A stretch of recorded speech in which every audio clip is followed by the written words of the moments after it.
Hello everybody and welcome back. As always, I am Mateo311 and this is your channel for everything VR related. Today, we're talking about Sony's official reveal of the PlayStation VR 2, all of those juicy specs, their new VR title set in the world of Horizon Zero Dawn, and what all of this means for the future of VR games. Now, there will be some speculation in this video, but since all of the rumors continue to be dead on, I think we know what to expect going forward. There are, of course, links and timestamps in the description of this video, but before we jump in, this video is brought to you by Kiwi Design, one of my favorite sites for VR accessories.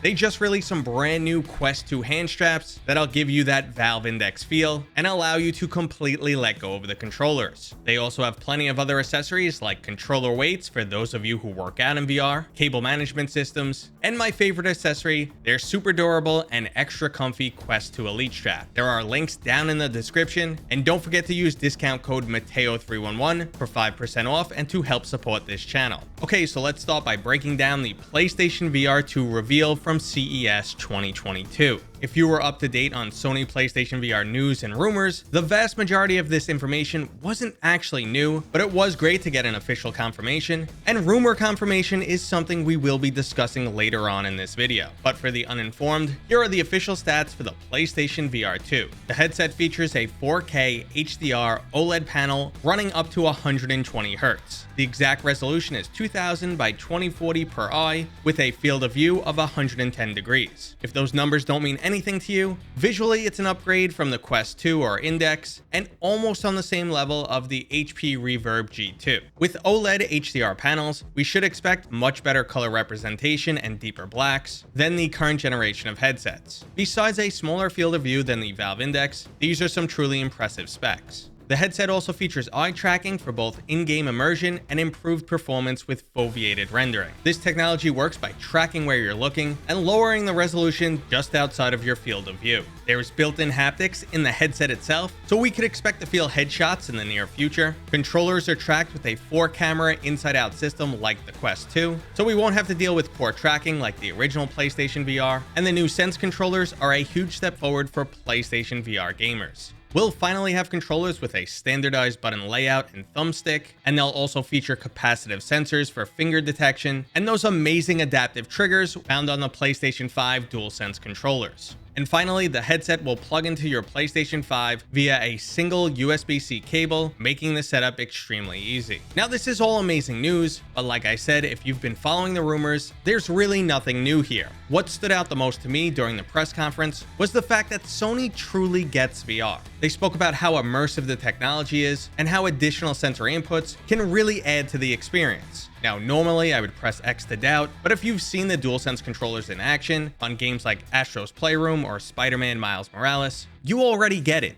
Just adding some advanced controller feedback makes a huge difference. Now imagine this in VR with additional head-mounted haptics. Previously, Sony was able to do a lot with very little. The original PlayStation VR had some of the lowest specs on the market, but it still managed to deliver some amazing games and experiences. So now imagine what Sony can do with the power of the PlayStation 5 and this new headset. Similar to Valve, Sony is a company that excels at showing off their own technology. And this brings us to the first officially announced game for the PlayStation VR 2, Horizon Call of the Mountain, which in their own words allows you to interact and feel immersed in the world of Horizon in a whole new way. Horizon Call of the Mountain brings us right back to that rumor confirmation which I previously mentioned. Not only were all the details regarding the headset correct, but months ago when Sony acquired Firesprite, the studio behind the excellent horror roguelite The Persistence, there were rumors that this team would be used to complete a Horizon Zero Dawn VR game that was already in development. Well, now we know that's true. So if the rumors continue to be true, we should also be getting a lot of new AAA style VR games from Sony. Before we dive into that topic, I want to know what AAA Sony title you would love to experience in VR. There's a ton of potential here: Uncharted, The Last of Us, God of War, but I'm sure you guys can come up with a bunch more examples. So there's two lingering rumors that lead me to believe we'll be getting a lot more AAA style games from Sony in the future, and the first one is Sony is looking to close the quality gap between VR and flat screen titles. This means no more short VR experiences, but rather full-fledged games.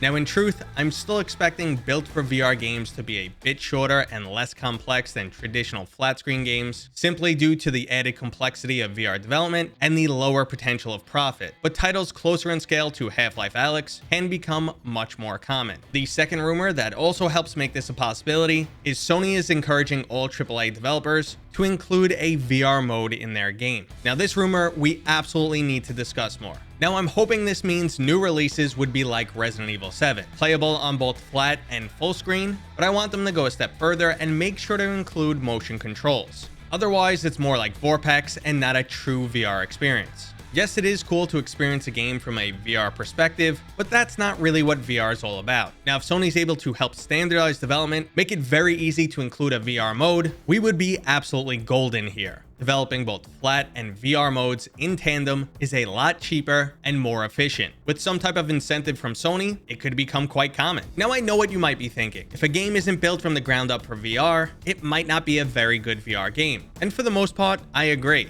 Some of the most popular VR games, like Beat Saber, utilize mechanics that you just can't do on flat screen. But I would also like to point out how well Resident Evil 4 converted into a VR title. Now, if Sony actually does this for VR games, it's really going to shake up the industry. Now, for the PC VR people out there who think they might have to go out and get a PlayStation 5, I wouldn't be surprised if PlayStation VR2 games eventually made their way onto PC VR, but it would be a lot less likely for them to show up on the Quest 2. This could be the start of the new VR games arm race, and we finally start getting some true next-gen titles. If you're confused as to why more of these titles don't already exist in a post-Half-Life Alyx world, well, it simply comes down to money. Valve has been the only company willing to invest millions of dollars on a VR title, and they did it as a combination of passion project and proof of concept. They were excited to revisit the Half-Life universe, and they wanted to show off just how immersive VR could be. But based solely on the low number of VR users, they knew it was unlikely this game would be profitable. Now, while we only have estimated figures, at this point, Half-Life Alyx has most likely made some profit, but no other company will take a gamble like that. But since 2020, the number of VR headsets has significantly grown, and so has the hype surrounding VR itself. So if Sony truly gets behind VR, and we start getting some big name games, VR gaming will absolutely explode. Remember, nearly overnight, Half-Life Alyx added 1 million new VR gamers. Imagine what a slew of AAA titles would do.